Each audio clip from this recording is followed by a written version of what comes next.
Hi there, I'm Darren from Watercolour Mentor, and in this class I'm going to show you a simple and effective process so that you can paint 4 different birds in watercolour.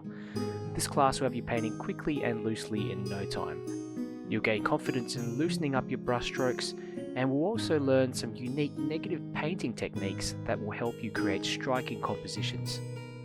This class is for beginners to intermediate learners.